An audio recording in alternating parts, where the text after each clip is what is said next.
Aquí vamos a listar solo rápidamente cómo estamos resolviendo esas ecuaciones diferenciales ya para tener una simulación numérica.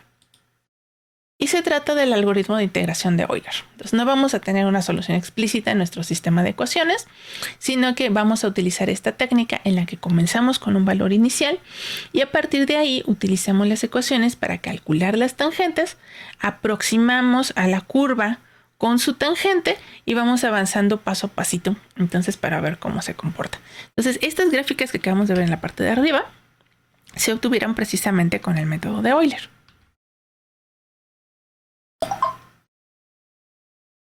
Ahorita le vamos a llamar a la función integra disparo. Necesitamos 4 valores que van a ir, que van a provocar diferentes comportamientos. El primero es durante cuánto tiempo queremos correr la simulación. El segundo, qué tan finos queremos que sean los pasos. Recordemos que vamos a aproximar a la función con segmentos de recta, siguiendo la tangente. Entonces, si estos pasos son demasiado grandes y la curva ya se separó mucho de su tangente, entonces nuestra simulación va a ser mala y la función que obtengamos no se va a parecer mucho a la solución. Si hacemos pasos demasiado pequeños, nos vamos a tardar demasiado en hacer el cómputo. Entonces hay que encontrar aquí un buen equilibrio entre ambos casos. Lo siguiente que vamos a necesitar es el voltaje inicial.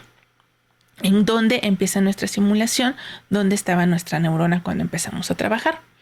Y el siguiente dato que necesitamos es la corriente externa. ¿De qué magnitud fue el toque que le estamos dando en este momento al axón?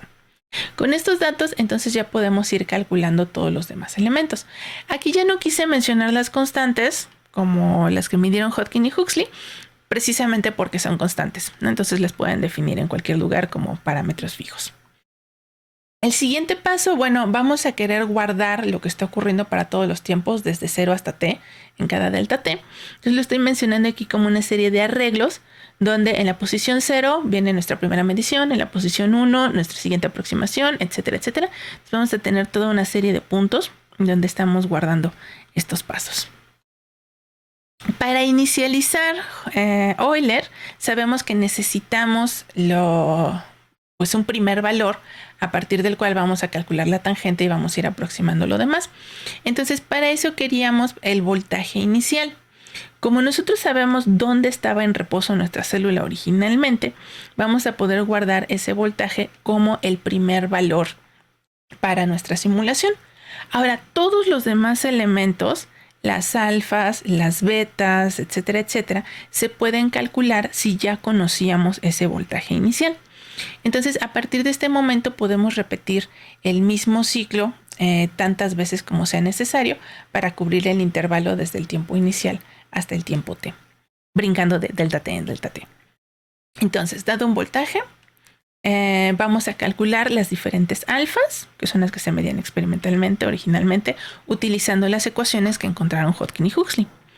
A partir de estas alfas y estas betas, entonces ahora sí podemos calcular las n, m, h, todas las taus, que son las que estamos usando acá.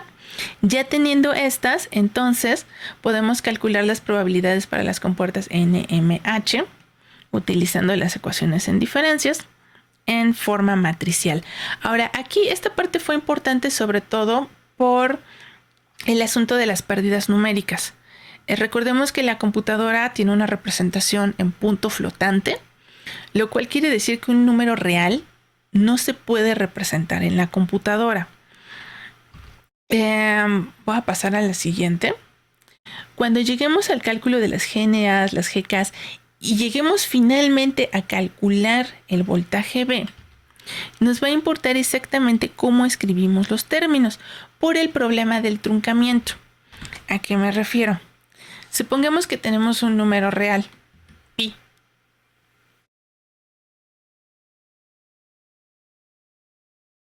Este número no lo podemos representar en la computadora. En algún momento se nos acaba el espacio y vamos a tener que volarnos todos los dígitos que hubieran seguido acá. Concretamente se va a notar eso mucho aquí en la simulación del modelo de Hodgkin y Huxley. Entonces, cada vez que nosotros truncamos estos dígitos, estamos perdiendo precisión. Si nosotros por ejemplo, en vez de dividir 3.1416 entre 2.25 más 4.8, hacemos esto. 3.1416 entre 2.25 más 4.8 entre 2.25. En una computadora vamos a obtener resultados diferentes. Por eso en el notebook que les dimos, sí les estamos diciendo cuándo separar, cuándo no separar, para que todos podamos obtener los mismos resultados. Entonces, nada más ojo con esa parte, porque a veces puede ser que no les salgan los disparos, pero porque primero hicieron la suma y luego hicieron la división, o primero hicieron la división y luego era la suma, y había que calcularlo en el orden diferente, ¿no? Entonces, por eso les estamos poniendo aquí paso por paso cómo le tenemos que hacer, en qué orden para hacer los cálculos. Entonces, bueno, una vez que ya terminamos de calcular estos términos que se van a necesitar en la ecuación más grande, que es la del voltaje de la membrana, podemos ir almacenando los resultados temporales dentro de nuestros arreglos en la casilla que les corresponda para ese paso. Aquí es donde ya vamos a utilizar la corriente externa para meterla en la ecuación diferencial para el voltaje. Una vez que tengamos esto, tenemos que repetirlo para cada paso. Entonces observen que esto es como que para el tiempo t. Se calculan todas estas y eso me va a dar el siguiente valor del voltaje. Ya teniendo el siguiente valor del voltaje, lo voy a poder utilizar para el siguiente paso y así nos vamos a seguir todo el tiempo. Si devolvemos estos, bueno, después ya nos vamos a poder permitir graficar qué fue lo que sucedió con cada uno de ellos. Y ese es precisamente de donde sale esta imagen que tenemos acá. Y bueno, creo que ese es de momento todo lo referente a la simulación numérica.